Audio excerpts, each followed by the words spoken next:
Olá, Attackers! Sejam bem-vindos a mais esse Tac Talk. Hoje a gente vai conversar com uma profissional que é formada em Engenharia da Computação, com pós-graduação em Arquitetura e Projetos de Cloud Computing. Calma que a gente já vai explicar direitinho o que é isso. Com vocês, Rúbia Samagaio. Rúbia, você já tem 27 anos hoje, você já está nessa área de infraestrutura na nuvem há mais de 8 anos. Só que eu não estou há 8 anos nessa área. Explica para gente. Começa explicando o que é Cloud Computing. Bacana. Boa tarde a todos que estão assistindo Seja a gente. bem-vinda. Muito obrigada. Cloud Computing, ou aportuguesando, né? Computação em nuvem. É um conceito muito antigo.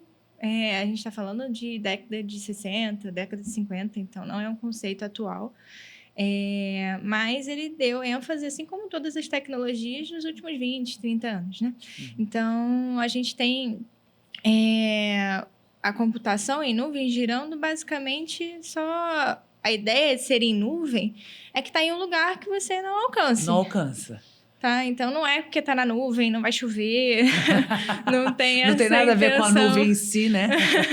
Mas relacionada a você ter um poder computacional disponível a todo momento, com grande flexibilidade, né? Dentro da parte de computação em nuvem, a gente tem camadas que, para que seja considerado uma nuvem, você precisa seguir aquelas camadas.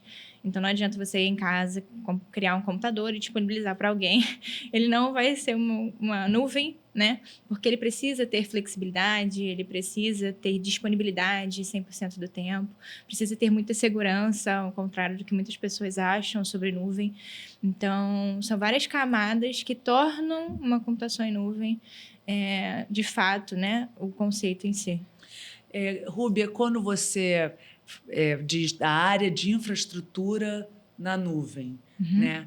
Só para a gente entender, para quem é leigo, entender, quando chega um cliente, você trabalha hoje, você é CTO, né? Chief Technology, Chief Technology Officer.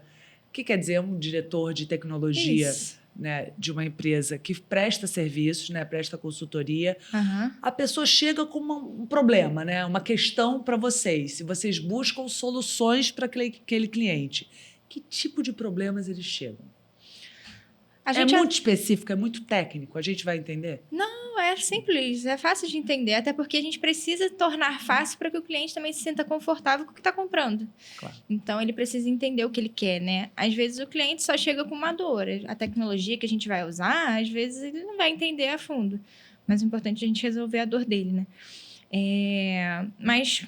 exemplos simples são empresas, né? Mundos corporativos, a gente acaba não tendo um cenário para pessoas físicas, raramente.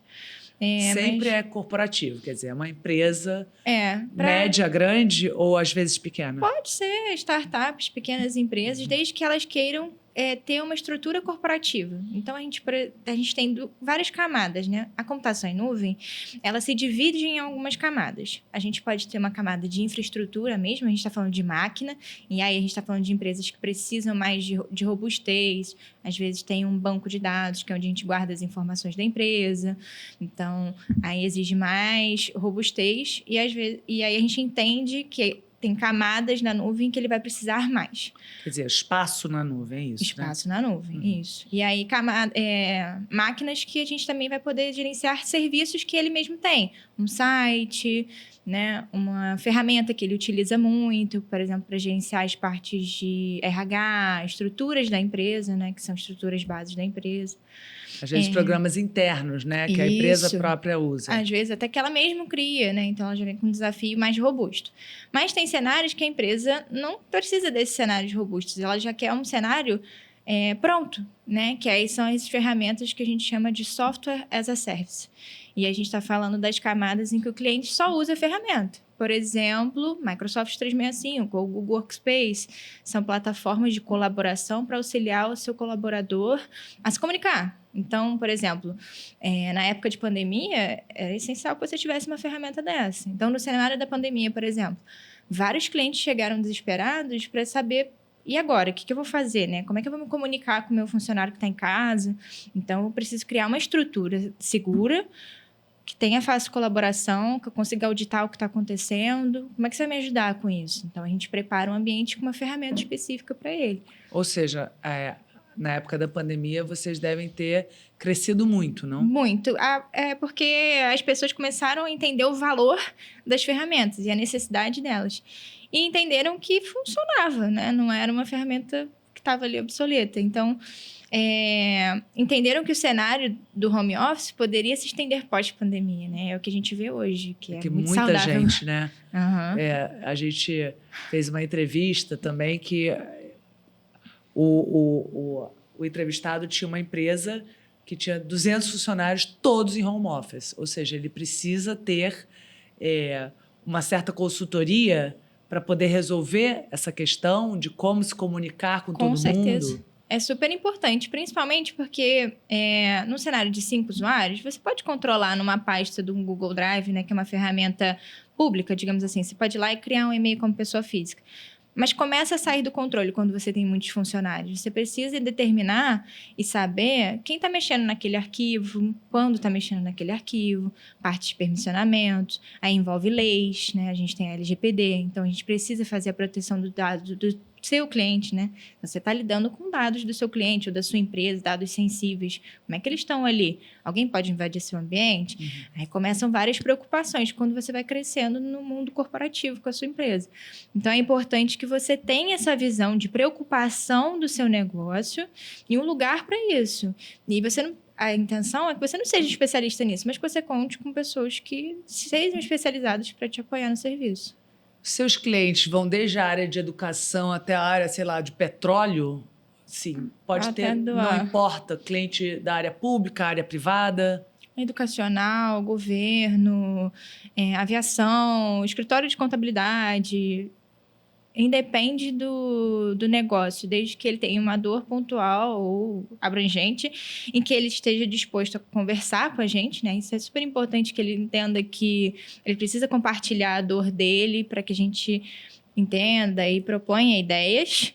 E aí, a partir daquilo, a gente vê o melhor cenário para ele. Então, com a mesma ferramenta, eu posso fazer um cenário para uma pequena empresa, uma grande empresa.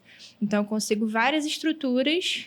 E esse é o legal da computação em nuvem, né? Você pode flexibilizar. Então, se a empresa crescer muito rápido, igual na pandemia, né? Muitas empresas ou diminuíram muito rápido ou cresceram muito rápido.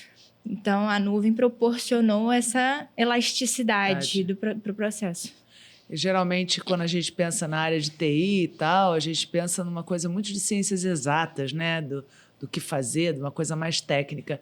Na área que vocês atuam, precisa de certa dose de criatividade também, né? Para solucionar os problemas e as dores, como você chama, dos seus clientes. Com certeza. Dentro da computação em nuvem, né, e de todo o processo de tecnologia, a gente também tem a parte de desenvolvimento. Quando uma tecnologia pronta não é suficiente para atender a demanda do cliente, a gente abusa da criatividade para proporcionar para ele uma ferramenta que satisfaça a necessidade dele. Então, a gente desenvolve apps para que ele tenha disponível para ele o que ele necessita. As pessoas que trabalham nesse mercado que você está, né, dessas consultorias, elas são formadas em quem? Porque a gente está aqui com um bando de jovem assistindo, né? Eu própria tenho curiosidade também. No que elas têm que ser formadas para poderem chegar nesse nível de expertise, né? de experiência? Eu me formei em engenharia da computação, mas assim, eu tenho colegas de trabalho, trabalham comigo, já se formaram em administração. O diretor que está junto comigo, ele foi meteorologista. Então, assim, existem... normalmente, quem vai para a área de TI, ou queria muito ir desde o início, ou no meio do processo viu que dentro da área dela, TI era muito mais legal e que ela se interessava. Então, é importante explorar além do curso tradicional. Então, tudo bem, você pode fazer tecnólogos de TI, mas a TI em si, né, a parte de tecnologia, o que rege são o adicional, os cursos que você faz, as certificações que você busca por fora. É muito por fora, assim. Acho que outras áreas também, mas a tecnologia, todo dia sai alguma coisa nova. Então, você tem que ter essa disposição. Quando eu fiquei falando, ela fez uma pós-graduação, né, em arquitetura e projetos de cloud computing, né? Uhum. Eu falei, mas ela deve estudar sempre, porque isso está sempre evoluindo, né? Vocês estão no mercado e que o estudo é sempre bem-vindo. É o tempo todo. A gente não pode parar. As ferramentas precisam evoluir todos os dias para atender as necessidades dos clientes. Exemplo, inteligência artificial. A gente tem inteligência artificial desde a década de 50. As pessoas começaram a enxergar ela como uma necessidade agora, né? Com as ferramentas, ChatGPT. E aí a gente tem que todos os dias estudar o que está lançando, o que está evoluindo. Então, é importante separar um tempo do dia para olhar, se instigar, procurar mais coisas, ter redes sociais. Mesmo, né? Assim, alimentar o que você vive. Então, você tá no Instagram, segue uma página que tenha tecnologia, né? Tá no LinkedIn, segue uma página que tenha tecnologia, porque aí você vai se alimentando de informações que o mundo dá. São super relevantes. É. Você é nascida e criada em Petrópolis. Sim. Aqui na região serrana do Rio. Isso. Quando você chegou a trabalhar lá, já. Você sabia que passos você ia dar, onde você queria chegar, ou foi acontecendo? Eu, na verdade, minha primeira formação que eu queria da vida era ser arquiteta. Então, assim, eu não imaginava chegar onde eu estou hoje, de longe. E aí, começa assim, um processo em que eu entrei no ensino médio e eu tive a oportunidade de fazer um técnico concomitante. Então, eu fiz um tecnólogo junto com o ensino médio, que ajudou muito a clarear o que era TI. A TI é um conceito muito gigante, tem muita coisa dentro. Então, por um momento da minha vida, eu achei que eu ia ser desenvolvedora de jogos. Achei que eu ia sair por aí fazendo jogos. Muitos jovens têm esse sonho, né? Adoro jogar, entendo de jogo, vou desenvolver jogos. É isso aí. Eu achava que ia ser simples, né? Vamos lá. E hoje eu sou aversa a desenvolvimento. Eu agradeço muito meu time, porque eles gostam muito, mas eu gosto de outras diversas áreas. Então, assim, é interessante falar sobre isso para que os jovens que acabam entrando em cursos de tecnologia, normalmente eles focam muito nessa parte de software, de criar, desenvolver aplicativos, mas a gente tem uma gama gigantesca de outras oportunidades dentro da tecnologia que você pode atuar sem, de fato, ter que ir para código, desenvolver algo, né? Então, você hoje no seu dia a dia, você não lida com isso, com esse sistema, com códigos e tal, desenvolvendo nada. Você lida mais com o quê? Com pessoas, com gerenciamento? O que você faz? Atendimento ao cliente? Hoje, além do atendimento ao cliente, né, eu cuido e gerencio muito da equipe para auxiliar e guiar eles a serem independentes no processo da criação deles. Mas, ao longo da minha trajetória, o que eu mais me identifiquei foi a parte da nuvem em si, do processo de infraestrutura, de criar as máquinas virtuais, ou de criar ambientes para os clientes, né? A parte de mensageria, de e-mail, parte do armazenamento, que é a parte de colaboração, né? Que você tem uma pasta que você compartilha arquivos. A parte de comunicação, Teams ou Meet, né? Tem várias ferramentas. Então, essa parte toda. E de, principalmente, entender a dor do cliente. Então, ir a uma reunião, escutar, entender o que ele quer e traduzir. Então, dentro da tecnologia, além do hard skill, que é você ter esse contato com o saber tecnicamente... É o hard skill que eles chamam, né? É isso aí. É super importante você também ter o soft skill. Ele vai te tornar um profissional diferente. É isso que vai destacar. Que pode ser um gestor futuramente. Um gestor, né? Ou até se você gosta mais da parte técnica para se tornar um arquiteto, é importante a parte técnica, mas é importante você saber se comunicar. Você precisa falar com as pessoas. Para você se tornar, né, ter senioridade, você precisa comunicar ao outro o que você está realizando. Então, é importante você se preocupar, sim, com a parte técnica, mas isso você vai conquistar. Com muito esforço, você vai conquistar. Mas você não pode esquecer, né, de Essas ter habilidades, empatia, né? o pouco de que você conversa com as pessoas no dia a dia, isso é super importante. Ter uma certa articulação, né? Aham. Ser um pouco eloquente, ter a certa articulação, quer dizer, saber trocar, porque muita gente que dessa área, né, de Uhum. computação fica atrás, né, nos bastidores, Aham. atrás do computador, né, do teclado lá, e não olha, às vezes, que é importante ele se comunicar com o mundo, Com certeza. né? E eu digo assim, não só com o cliente externo, mas com a sua própria equipe, para que você consiga trabalhar de forma adequada, com qualidade. É importante que você saiba se comunicar. Facilita muito o processo, se torna menos doloroso. Você consegue com que as pessoas te expliquem as coisas. Porque quando você está iniciando, né, fica aquele, ele sabe mais que eu, mas será que ele vai parar para me explicar? Eu vou ficar só olhando. Mas eu fiquei com uma dúvida naquilo. Não tenha isso, sabe? Pergunta, interaja, porque aí te instiga a pensar, a pessoa também aprende no processo. Então, isso Você é muito recebe importante. muita gente que é muito crânio, assim, que sabe muito do sistema, de computação, mas que muitas vezes não desenvolveu esse soft skill. Às vezes as pessoas têm dificuldade, assim, são pessoas que têm muita facilidade de encontrar a solução tecnicamente, mas na hora de falar com o cliente, Trava. tipo, como é que eu vou explicar para ele o que eu encontrei, né?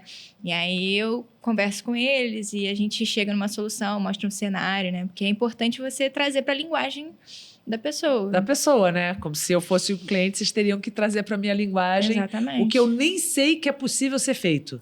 Porque Né? senão Porque você não vai querer comprar. muitas vezes o cliente nem sabe que isso é possível ser feito, né? Uhum. E quando chega um cliente para vocês, geralmente ele já chega com parte da solução ou ele fica, realmente não entendi nada, por favor, me salvem. Quando a gente conversa com o cliente, na maioria das vezes já é uma parte técnica da empresa. Então, ele sabe um pouco do que a gente está falando. Mas depende muito dos cenários. Tem cenário que o cliente está desesperado por uma solução, não faz ideia do que está acontecendo, ele quer que se resolva. E tem um cenário que ele quer participar desde o início. Então, eu quero entender o que você está me trazendo de solução, o que eu vou comprar, como é que você vai implantar, me mostra tudo, porque eu que vou manter daqui para frente, né? Então, a gente tem os dois estilos de cliente. O cliente que gosta de ser atendido por todo o processo e que a gente vai sustentar para auxiliar ele. E o cliente que quer ser independente e eu vou explicar para ele, traduzir para ele, para que ele leve para casa e consiga, de forma independente, manter aquilo que foi criado. Hoje você é CTO, né? Chief Technology Officer. De uma empresa que tem nome no mercado. Com 27 anos, né?